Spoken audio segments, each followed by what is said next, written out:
la résolution de la crise sociopolitique que traverse le Mali prend une autre dimension. Après les 2 premières missions sans résultat probant, les chefs d'État de la CEDEAO décident de monter à la charge. Tenez-vous bien, avec 5 chefs d'État, avec en tête le président en exercice. Ce jeudi, l'aéroport international Modibo Keïta de Bamako a eu son plus grand balai d'avions depuis plusieurs mois. Son Excellence Alassane Dramane Ouattara, président de la Côte d'Ivoire, a été le premier à fouler le sol malien, suivi du président de la République du Sénégal Macky Sall et du président de la République fédérale du Nigeria Mohamed Bouhari. Après, ce fut le tour du président en exercice de la CEDEAO, le président du Niger, M. Mahaman Issoufou, de fouler le sol malien, qui à son tour a été suivi du président ghanéen Nana Akufo-Addo. Rappelons que tous ces présidents ont été reçus respectivement par le président de la République, son Excellence Ibrahim Boubacar Keïta, et le Premier ministre, le Dr Boubou Cissé. Après l'aéroport international de Bamako, cap a été mis sur Koulouba. Si aucune caméra n'était présente, le chef d'État a offert un déjeuner à ses hôtes. Après Koulouba, cap a été mis sur l'hôtel Sheraton où les différentes rencontres prévues au programme se sont déroulées tour à tour. En un premier temps, la délégation des chefs d'État a rencontré la mouvance présidentielle. À leur sortir, que peut-on retenir de cette rencontre, le docteur Boukari Treta? Dès notre premier contact avec la mission ministérielle CEDEAO, nous avons exprimé toute notre disponibilité parce que conscients que nous sommes de notre responsabilité vis-à-vis de ce pays et vis-à-vis de ce peuple. Et nous sommes venus aujourd'hui vraiment saluer tout l'effort de la CEDEAO à travers les chefs d'État ici présents. Avec beaucoup d'humilité, mais avec beaucoup de responsabilité, nous avons renouvelé notre disponibilité et notre détermination à tout mettre en œuvre pour le retour de la paix dans notre pays. Nous avons ensemble exploré un certain nombre de pistes qui avaient déjà été indiquées dans le communiqué final de la dernière mission conduite par le président, l'ancien président du Nigeria, et nous sommes engagés à tout mettre en œuvre. Nous avons aussi profité pour relancer notre demande du cadre de dialogue avec l'opposition. Et je pense que tout ne pourra pas se régler au travers des missions de la CEDEAO, qui sont forcément un ingrédient nécessaire et indispensable pour mettre les partis face à face. Mais nous sommes convaincus que l'essentiel vraiment des problèmes seront réglés entre Maliens autour d'une table. Et nous restons convaincus, nous pensons, que nous aurons donc la possibilité de nous asseoir un jour avec nos camarades et frères du M5. Merci beaucoup.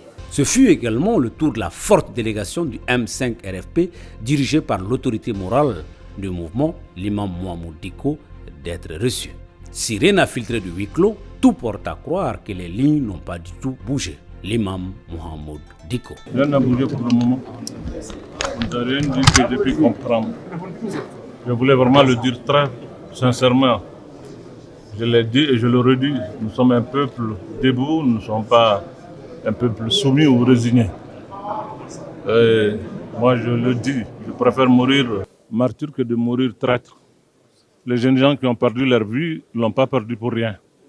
Et si vraiment ce qu'on nous a dit, c'est à cause de cela qu'ils se sont réunis, je pense que rien n'a été fait pour le moment. Merci bien. Après l'imam Diko, ce fut le tour de Issa Kaoudjim d'enfoncer le clou. L'imam a fait preuve de retenue en respectant et en essayant d'éviter ce que tout le monde en principe était d'accord, de ne pas toucher à l'institution qui incarne le président, mais de respecter le mémorandum. Et malheureusement, le président est outrepassé et aujourd'hui, l'imam est resté ferme que la CEDEAO ne nous imposera rien et que le peuple restera debout pour trouver une solution républicaine, démocratique, conformément à la Constitution, mais nous n'allons pas céder au dictat. Merci. Et enfin, le docteur Shogel Kogala Maïga de donner d'amples informations sur la rencontre. En résumé, l'imam Diko et les M5 RFP ont expliqué au président en exercice de la CEDEAO que nous avons remercié d'avoir prêté une si grande attention au Mali. Nous leur avons donc dit que le problème malien est beaucoup plus profond qu'une question purement électorale et de gouvernement. Que le problème de fond au Mali, c'est une question de mauvaise gouvernance, de mal-gouvernance, de non-gouvernance. Nous avons rappelé au président en exercice de la CEDEAO, auquel nous avons rendu hommage chacun, le président Bouhari, qui a bouté Boko Haram d'une grande partie de leur territoire, le président Mamadou Issoufou, qui parle souvent en donnant la chair de poule aux Maliens lorsqu'il parle du Mali, qui a fait en sorte que aucune partie de son territoire n'est occupée durablement par des mouvements terroristes. Nous avons parlé du président ghanéen, auquel nous avons dit que ces déclarations au niveau international font la fierté de tous les Africains. Nous avons dit à Macky Sall que les transformations qui sont en train d'être faites au Sénégal, les grandes réalisations qu'il fait, c'est de ça que rêvent les Maliens. Nous avons rappelé que le président Ouattara a sorti la Côte d'Ivoire d'un pays en ruine à l'issue de la guerre pour le mettre sur la voie de l'émergence. Nous avons rappelé que c'est de ça que les Maliens rêvaient en 2013, lorsqu'ils ont choisi, ils ont plébiscité, disons, Ibrahim Boubacar Keïta. En 2013, nous avons rappelé à la CEDEAO qu'il y avait une insécurité résiduelle à Kidal. Aujourd'hui, c'est 75 à 80% du territoire qui échappe au contrôle de l'État. Et notre crainte, c'est que d'ici 3 ans, s'il n'y a pas de changement dans le gouvernement, les 20 à 25% risquent d'être perdus. Qu'ils comprennent que ce n'est pas seulement une question d'élection, une question de gouvernement. C'est une question de gouvernance. Ils ont dit qu'ils ne sont pas venus imposer quelque chose aux Maliens. Ce qui est tout à fait contraire à ce qui était sorti des anciennes délégations, qui sont venus aider les Maliens à sortir de la crise, qui sont venus aider à trouver un compromis. La seule chose qu'ils nous ont dit, c'est qu'ils n'ont pas les pouvoirs de faire démissionner un président démocratiquement élu. Nous avons dit alors, il faut qu'on trouve la solution. Et la solution avait été proposée en son temps, c'est Ibrahim Boubacar Keïta qui l'a rejetée. Donc, ils sont là, ils vont rencontrer d'autres partenaires. Ensuite, ils tireront leurs conclusions qui, d'après ce qu'ils nous ont dit, seront validées à un sommet de la CEDEAO. Après le M5 RFP, ce fut le tour du Conseil national de la société civile d'être reçu par la délégation des chefs d'État. Son président au sortir de cette rencontre. Vous connaissez tous, à savoir venir nous assister vers une sortie de crise que nous connaissons depuis près de 2 mois. Nous les avons remerciés sincèrement au nom des citoyens maliens et nous les avons aussi indiqué que depuis juin, toutes les missions de la CEDEAO qui sont venues, nous en sommes sensibles et nous comprenons que nous sommes dans une communauté qui partage nos difficultés, nos défis, nos réalités et qui, pratiquement, nous les remercions sincèrement pour avoir fait ce déplacement. Après toutes ces rencontres, le président en exercice de la CEDEAO, Mahaman Issoufou, lit ici le communiqué final de la rencontre. À l'occasion de notre mission, nous avons eu des rencontres très riches. Des rencontres d'abord avec notre frère et ami, le président Ibrahim Boubacar Keïta.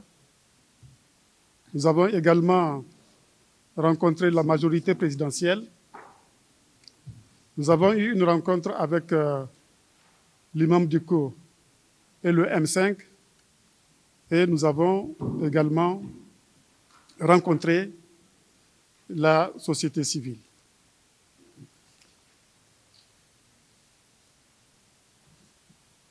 Notre objectif, bien sûr, c'est de contribuer à la mise en place d'une solution de sortie de crise rapide, de crise politique rapide. Étant entendu que nous avons attentivement écouté tous ceux que nous avons rencontrés, nous avons noté les différentes propositions Et nous avons senti au niveau de tous les acteurs, de tous nos interlocuteurs, le souci de sauver le Mali, le souci de sortir rapidement de cette crise politique dont le Mali n'a pas besoin. Je me réjouis de cela, nous nous réjouissons de cela au niveau de l'ensemble des chefs d'État. Et nous avons l'intention de faire un compte-rendu détaillé de notre mission au prochain sommet extraordinaire des chefs d'État et de gouvernement de la CEDEAO qui va se tenir par visioconférence le lundi 26 juillet prochain.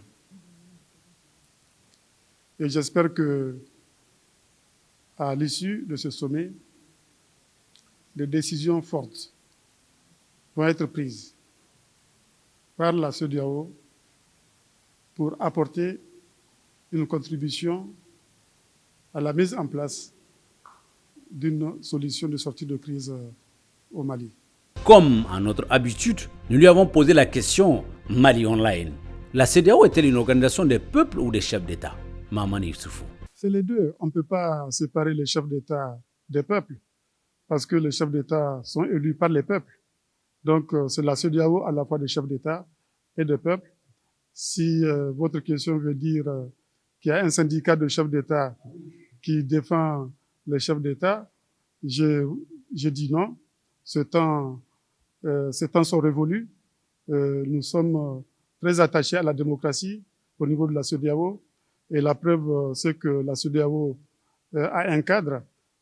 C'est le protocole pour la démocratie et la bonne gouvernance de l'espace CEDEAO. Nous faisons tout pour approfondir la démocratie, pour promouvoir la bonne gouvernance dans l'espace CEDEAO. Et ça, qui dit bonne gouvernance, dit travail dans l'intérêt des peuples. Donc, il n'y a pas de contradiction entre les chefs d'État et le peuple. Les chefs d'État sont issus du peuple, sont élus par les peuples. Et je pense que de plus en plus, il en sera ainsi dans l'espace CEDEAO. Toujours le président Mahamadou Issoufou à propos d'une éventuelle démission du président Ibeka. Le départ du président Ibeka est sans ambiguïté une ligne rouge pour la CEDEAO qui est régie par un protocole sur la démocratie et la bonne gouvernance de l'espace CEDEAO. Et ce protocole prévoit qu'il n'y a pas de changement anti-constitutionnel du pouvoir dans tous les pays de l'espace CEDEAO. Faire partir le président Ibrahim Boubacar Keïta aujourd'hui, alors qu'il a été élu démocratiquement par le peuple malien, serait anticonstitutionnel pour la CEDEAO. C'est ainsi que les rideaux tombent sur cette rencontre des chefs d'État de la CEDEAO à Bamako avec un goût d'inachevé. Puisque les lignes n'ont pas bougé et comme l'a dit le président Mahamadou Issoufou, tous les présidents de la CEDEAO prendront part à un sommet spécial par visioconférence le lundi 27 juillet 2020 pour prendre une décision finale par rapport à la situation sociopolitique malienne déjà tendue et qui, nous l'espérons, sera l'épilogue de la crise malienne qui n'a que trop duré.